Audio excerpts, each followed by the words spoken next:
एक मित्र ने प्रश्न पूछा है कि विपश्यना ध्यान करते समय तुरंत ही ध्यान करते करते मन में काम वासना के विचार उठने लगते हैं।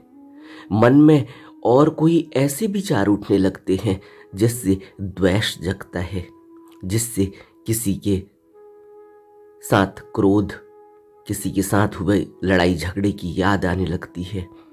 यह क्यों होता है? और जैसे ही विपश्यना करते हैं तभी यह सब कुछ होता है। काम वासना बहुत परेशान करती है, क्या करें? भगवान बुद्ध की ध्यान साधना में प्रतिकूल ध्यान का बड़ा महत्व है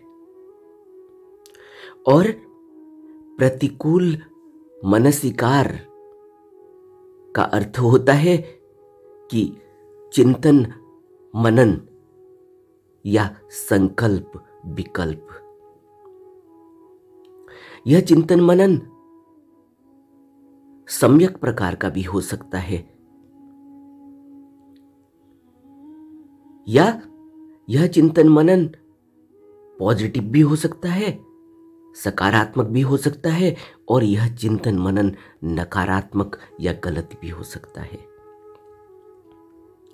प्रतिकूल मनसिकार एक बहुत ही गहरी ध्यान साधना है भगवान बुद्ध की विपश्यना साधना के अंतर्गत। और प्रतिकूल ध्यान करते करते ही हमें अपने अंदर उन सच्चाइयों का एहसास होता है जो बहुत गहरे में संचित हैं, बहुत गहरे में जो कर्म हमारे अंदर संचित हैं, जो संस्कार संचित हैं, उनका हमें पता चलता है। पहले बात करते हैं कि यह प्रतिकूल मनसिकार क्या होता है या प्रतिकूल ध्यान साधना विपश्यना के अंतर्गत क्या होती है। दो प्रकार के मनसिकार की बात भगवान ने बताई, योनिसो मनसिकार और अयोनिसा मनसिकार। जो योनिसा मनसिकार है उसमें मन के अंदर ऊपरी ऊपरी स्तर पर सफाई होती है, पर अंतर्मन की गांठें लगी ही रहती हैं, जिसको अभी हमने कहा कि संचित संस्कार, संचित कर्म इतने गहरे अंतर्मन में होते हैं कि उनका पता नहीं चलता। और अयोनिसा मनसिकार में केवल उन गलत रास्ते की ओर चलने वाले भाव, गलत रास्ते की ओर चलने वाले विचार पैदा होते हैं, जिससे मन पर एक नए प्रकार की परत चढ़नी शुरू हो जाती है। यह जो अयोनिसा मनसिकार है,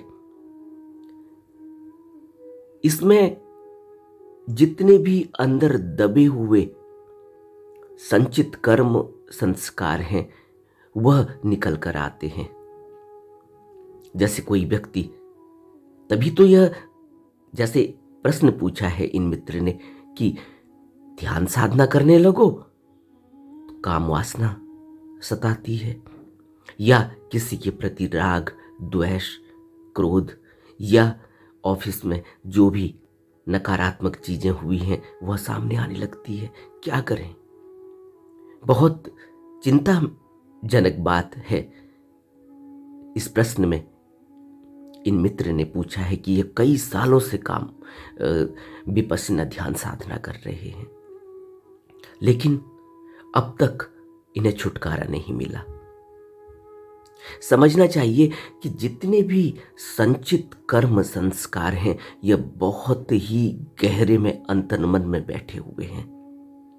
इसीलिए जैसे ही ध्यान साधना करते हैं तो यह बाहर निकल कर आने लगते हैं। उससे पहले यह दबे हुए होते, रोजमर्रा के काम करते हैं, चुपचाप बैठकर कहीं कुछ टेलीविज़न देख रहे हैं या मोबाइल देख रहे हैं या अपने ऑफिस में का काम कर रहे हैं या अपने घर का काम कर रहे हैं, तब ऐसा कुछ नहीं उठता। लेकिन जैसे ही ध्यान साधना करने लगो, ऊपर की सतह हटती है तो अयोनिसा मनसिकार सामने आने लगते हैं। यह काम वासना से संबंधित जो चिंतन शुरू होता है, पुरुष हो तो उसको नारी का चिंतन है, नारी हो तो उसको पुरुष का चिंतन है। और भगवान ने यह बातें जब हमें बताई तो इससे पहले उनकी ध्यान साधना का यह अंग है, उन्होंने यह सब करके देखा। और भगवान ने हमें बताया कि जो अयोनिसा मनसिकार है, यह अंतर मन में बहुत गहरे में बैठा हुआ होता है। काम वासना के विचार हैं, किसी के प्रति द्वेष का विचार है, यह सब विचार के लिए हमें प्रतिकूल चिंतन करना होता है, प्रतिकूल ध्यान करना होता है। यहीं से भगवान ने प्रतिकूल ध्यान की खोज की। यह प्रतिकूल ध्यान विपश्यना का ही एक अंग है। यहाँ हम इन्हीं सब बातों को देखते हैं कि काम वासना के अनुकूल ही अनुकूल चिंतन चल रहा हो तो वह समाधि का काम नहीं कर सकता। अगर किसी व्यक्ति के अंदर काम वासना के अनुकूल ही अनुकूल चिंतन चल रहा हो कि यहाँ चले जाएंगे, यह खा लेंगे, यह पहन लेंगे, यहाँ घूम लेंगे, जो भी काम वासना के चिंतन चलते हैं, अगर वह अनुकूल ही अनुकूल हो तो फिर ध्यान साधना, जैसे इन मित्र ने प्रश्न पूछा है कि कई सालों से ध्यान साधना कर रहे, कई शिविर अटेंड कर लिए, लेकिन शिविर अटेंड करके क्या होगा? और एक ढर्रे में ध्यान साधना को लगातार करते रहेंगे तब भी क्या होगा? जब तक हमें समझ ही पैदा नहीं होगी कि प्रतिकूल मनसिकार क्या होता है, जब तक हमें यह समझ ही नहीं होगी कि यह अयोनिसा मनसिकार कहाँ से पैदा होते हैं, यह काम वासनाएं कहाँ दबी हैं, यह द्वेष कहाँ दबा है। संचित कर्म संस्कार अनंत जन्मों से दबे हैं। और कैसे निकलेंगे? तब भगवान बुद्ध कहते हैं कि हमें प्रतिकूल ध्यान करना होगा, प्रतिकूल चिंतन करना होगा। प्रतिकूल चिंतन कैसे भगवान बुद्ध ने बताया हमें? भगवान ने कहा कि अगर काम वासना उठती है तो उसका प्रतिकूल चिंतन करो, अनुकूल चिंतन करेंगे तो फिर तो धीरे धीरे धीरे धीरे दोबारा से फिर कर्मों की परत बढ़ने लगेगी, क्योंकि अनुकूल चिंतन से तो एक दिन कर्म हो जाने वाला है, और फिर कर्म हो जाएगा तो फिर वही जो बहुत गहरे में संचित कर्म संस्कार जुड़ा था उसमें और परत दर परत चढ़ती चली जाएगी, क्योंकि वहां से तो विचार उठ ही रहा है काम वासना का। प्रतिकूल ध्यान करना जरूरी है। प्रतिकूल ध्यान में क्या होता है? जैसे भगवान बुद्ध ने हमें बताया, कुछ प्रकार की गंदगियां हमें गिनाई। हमने भगवान बुद्ध के बुद्ध वचन में इन बातों को गहरे में पढ़ा है कि शरीर की गंदगियां हैं, केश है, लोम है, नख है, नसों का जाल है, हड्डी है, पीव है, लहू है, लार है, मवाद, पसीना, मल, मूत्र, ये गंदगियां हैं। और ये गंदगियां, इस बात का ध्यान रखना चाहिए कि कभी भी वासनाओं के प्रतिकूल ध्यान करने के लिए या प्रतिकूल बनाने के लिए असत्य बातों का सहारा न लिया जाए। उन बातों को, उन विचारों को, उन भावों को मन में नहीं बैठाना चाहिए जो असत्य हैं, कल्पनाओं वाली। यह तो दिखाई दे रहा है ना, मल तो रोज दिखाई देता है, मूत्र तो रोज दिखाई देता है, और हड्डी, लहू, लार, पसीना यह रोज दिखाई देते हैं। केश, केश को हम शरीर की गंदगी मानते हैं या नहीं? खाने में कोई बाल गिर जाए, देखो किस तरह से बवाल मचाता है आदमी जब रेस्टोरेंट में जाता है, कितना इंतजाम किया जाता है। हम इनको गंदगियां मानते हैं। तो कोई भी वह गंदगी जो मनुष्य के शरीर के अंदर है, शरीर का हिस्सा है और रोज रोज हमारे सामने प्रकट होती है, जो हमारे जीवन का हिस्सा है, जो हमारे शरीर और मन का हिस्सा है, उसको बहुत ही गहरे में अपने अंदर प्रतिकूल ध्यान में बैठाना होगा। हर गंदगी की अलग अलग करके साधक चिंतन करता है और आगे जाकर एक ऐसी अवस्था आ जाती है जब चित्त एकाग्र होने लगता है। इसके बाद विपश्यना शुरू होती है। हमने पिछले किसी वीडियो में बात की थी कि भगवान बुद्ध ने वैराग्य पैदा करने के लिए अपने भिक्षुओं को शमशान घाट में जाने को कहा, शमशान में जाकर देखने को कहा कि जिस शरीर के प्रति इतना प्यार है, लगाव है और वासना उठती है, इस शरीर को, शरीर के लिए इतना भाव जगता है, उसको जाकर शमशान में देखना चाहिए। हकीकत का पता चलता है। मनुष्य की हकीकत क्या है, यह शमशान में जाकर पता चलता है। इसलिए बुद्ध ने कहा कि सबसे पहले तो वैराग्य घटित होना चाहिए ना।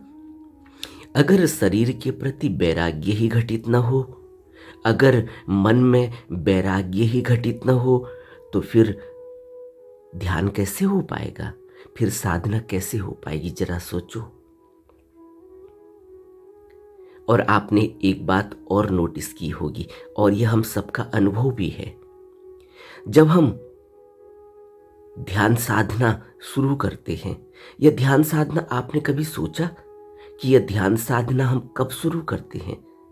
जब हम दुखी हो जाते हैं, जब हम पीड़ित हो जाते हैं, जब हम परेशान हो जाते हैं, जब हमें धोखा मिलता है, जब हमारी वासनाएं पूरी नहीं होती और हमारी वासनाओं से हमें दुख मिलता है, जब हमारी अपेक्षाएं पूरी नहीं होती और उन अपेक्षाओं से हमें दुख मिलता है, जब हमें घर, परिवार, बाल बच्चे, नौकरी चाकरी, पैसा, रिश्ते, नाते, इन सब से दुख मिलता है, तब हम ध्यान साधना के लिए शिविर में जाते हैं।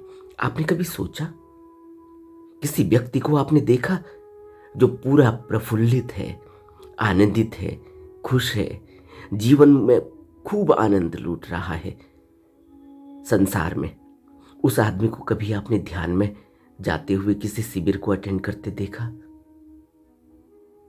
बाहर से दिखाई देता हो भला कोई ऐसा, लेकिन जरा गहरे में उसके अंदर कभी झांका तो आपने देखा होगा कि कोई भी व्यक्ति आपको ऐसा नहीं मिलेगा जो ध्यान शिविर में या ध्यान करने की जिसके अंदर प्रेरणा जगी, वह आदमी दुखी नहीं हो।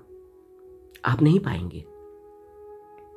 जबकि होना तो यह चाहिए कि ध्यान मनुष्य की जिंदगी का एक बहुत ही नायाब हिस्सा होना चाहिए। एक ऐसा हिस्सा, एक ऐसी खुशी के वातावरण में ध्यान होता है, एक ऐसी प्रफुल्लित दशा है मन की और शरीर की, जब ध्यान का मन लगता है, ध्यान में मन लगता है, ध्यान करने की उत्सुकता जगती है। लेकिन होता नहीं। क्यों?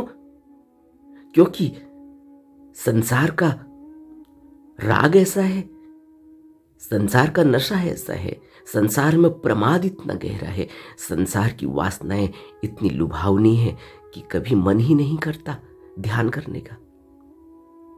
ध्यान की याद आती है जब सब जगह से हताशा मिलती है, जब सब जगह से निराशा मिलती है।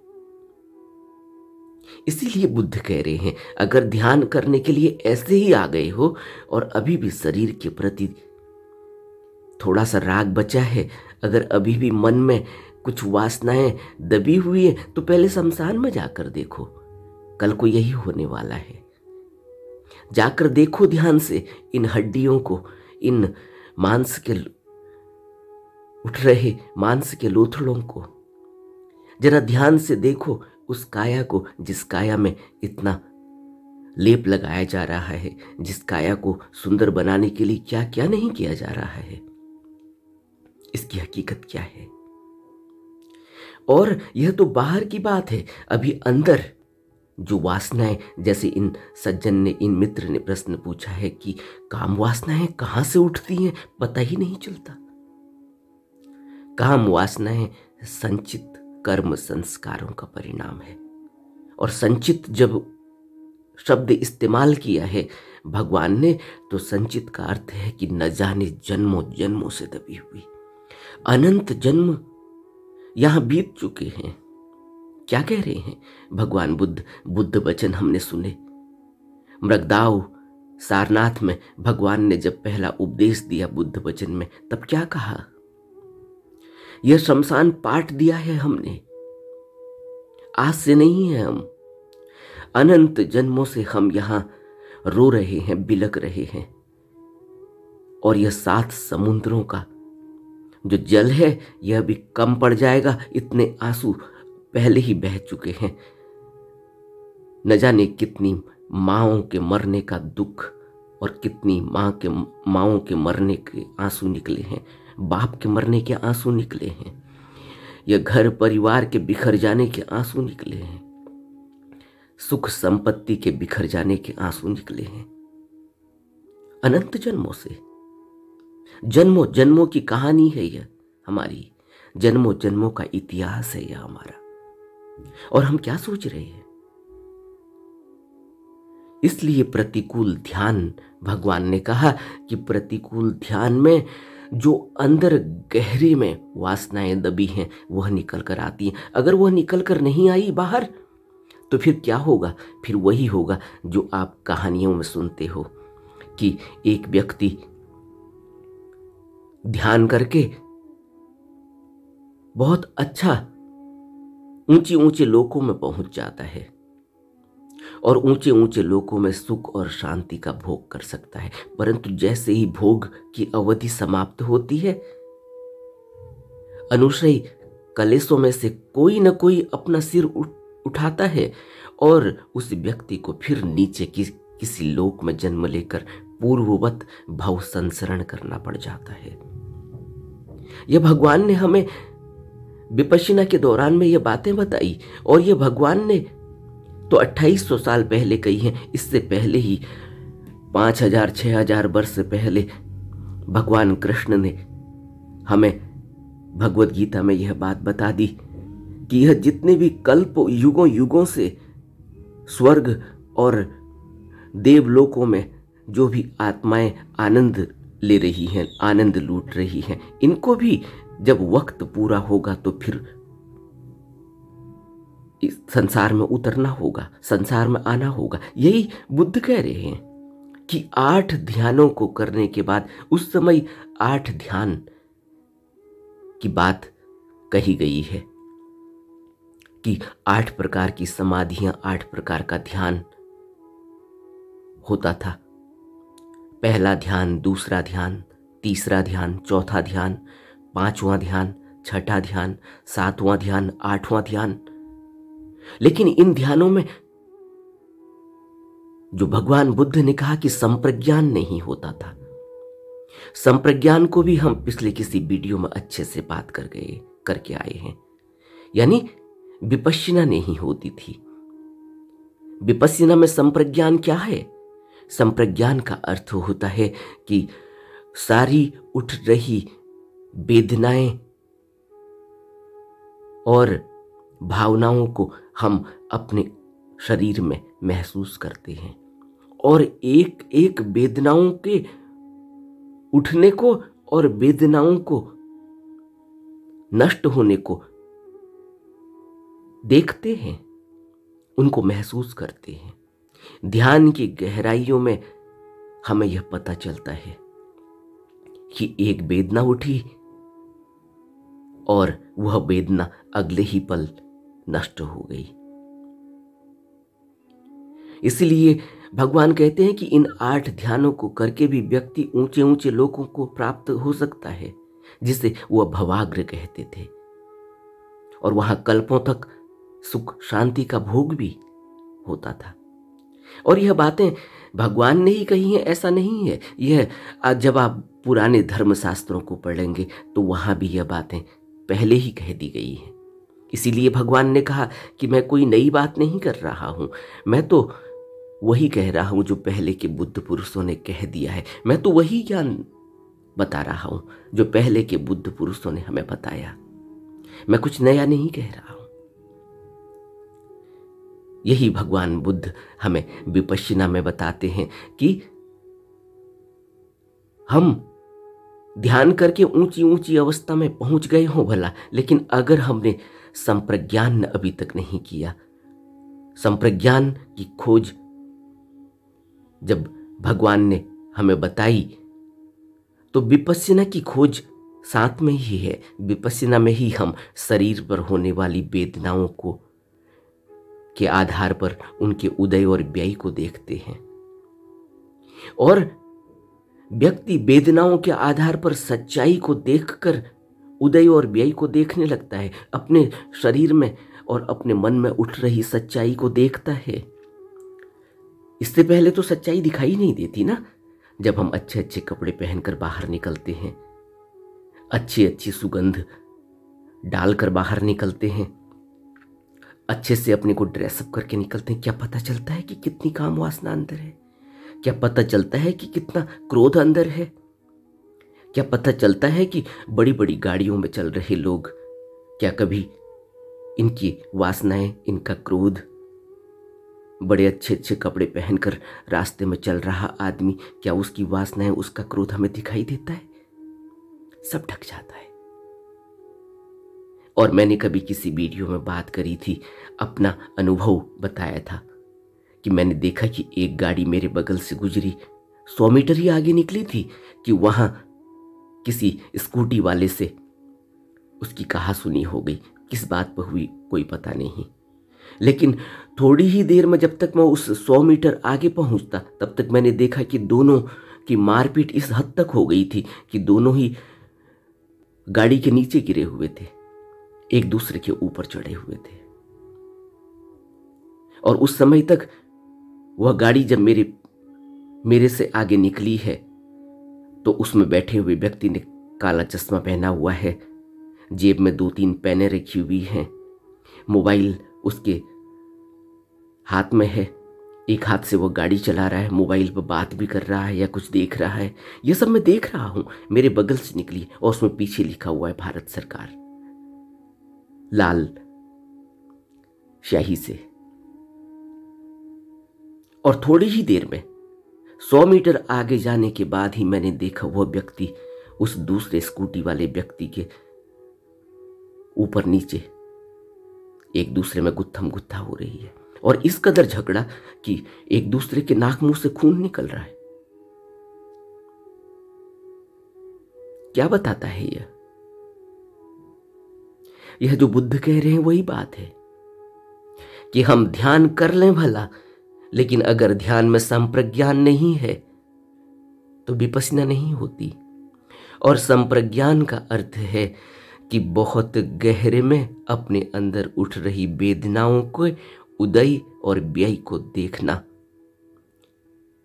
और इन उदय और व्यय के आधार पर और इन वेदनाओं के आधार पर अपनी सच्चाई को देखकर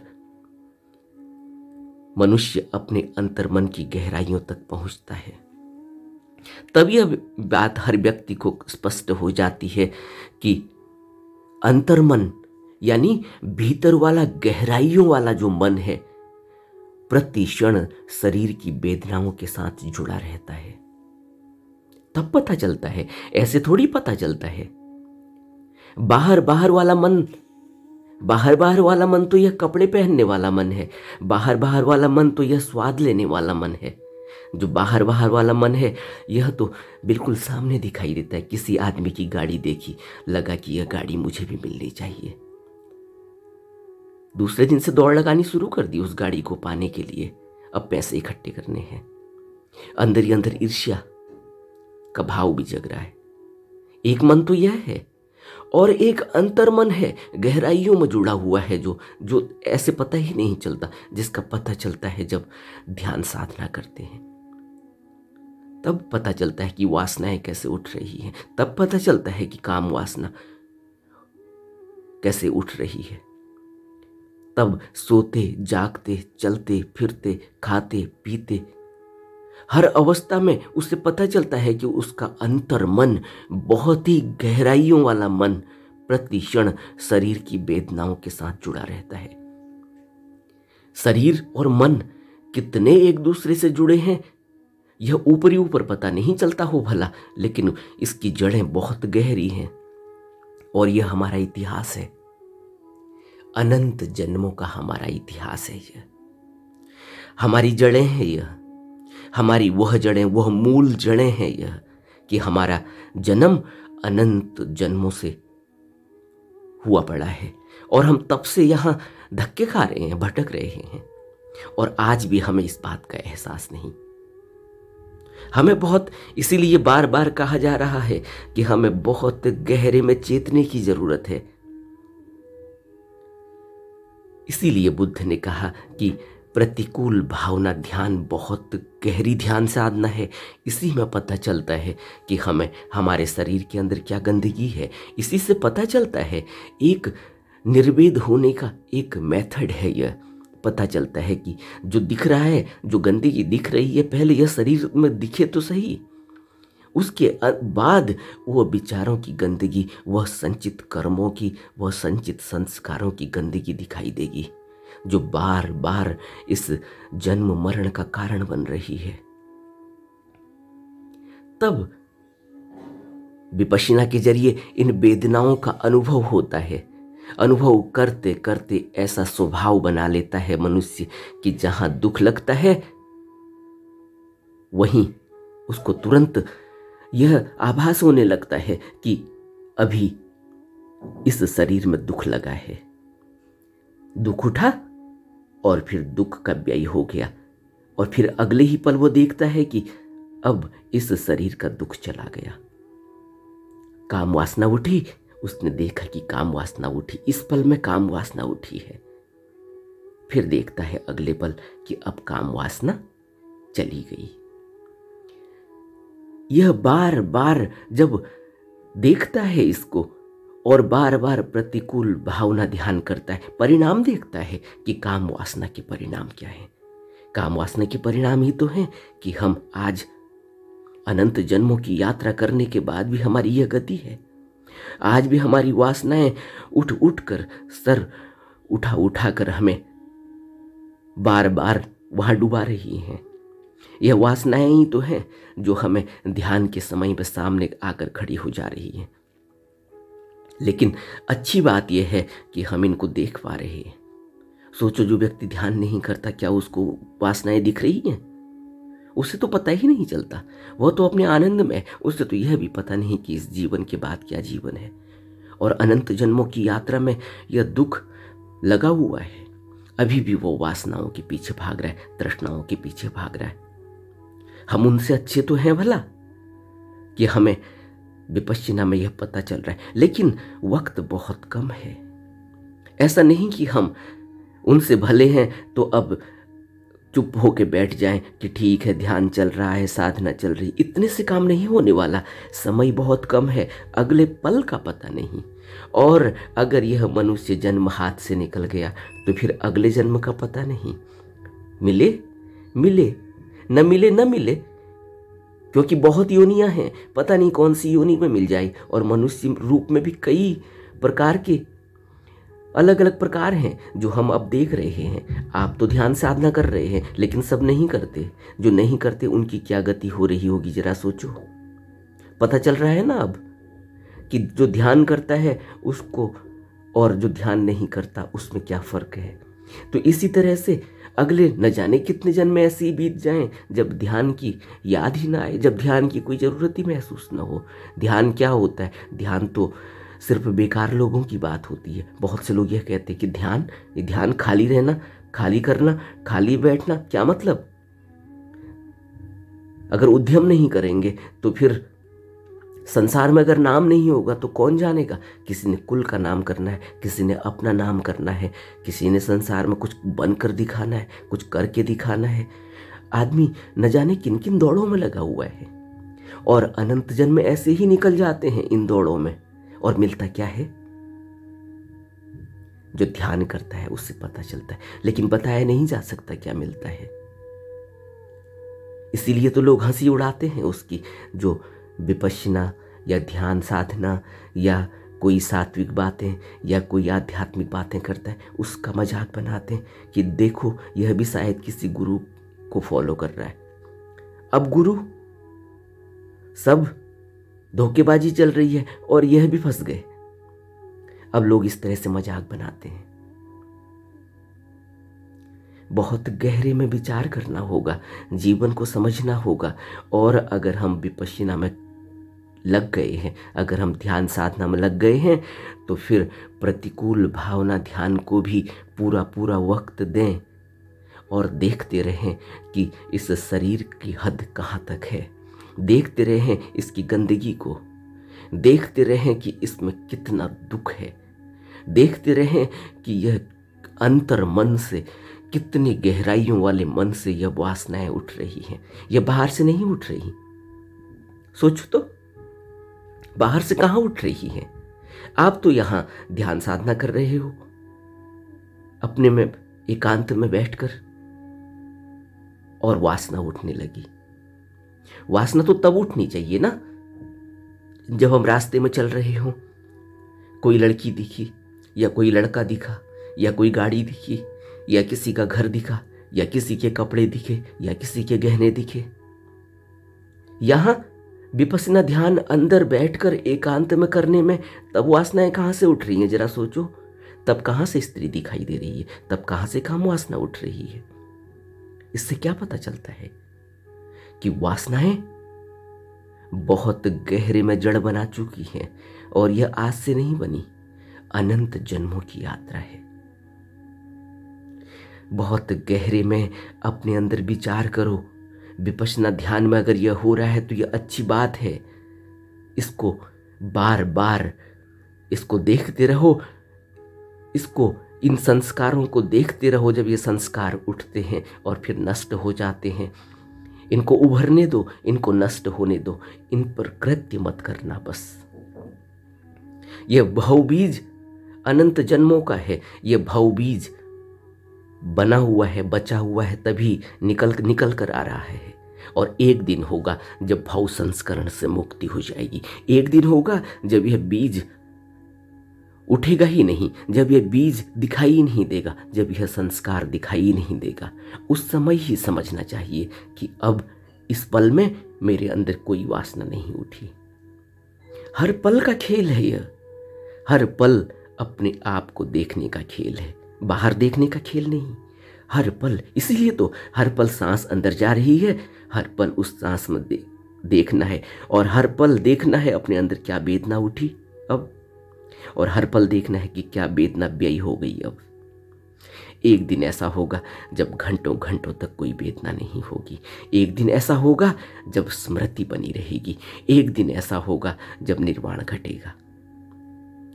और यह घटना ही है, लेकिन लगातार करते रहने से घटेगा।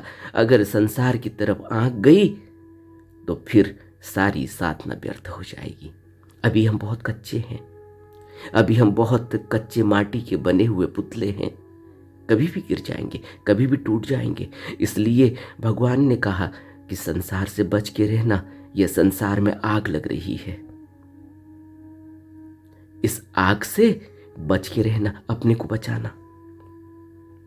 हमें भगवान बुद्ध की साधना को, ध्यान को और अपने जीवन को समझना चाहिए, गहरे में अभ्यास करना चाहिए। नमो बुद्धाय।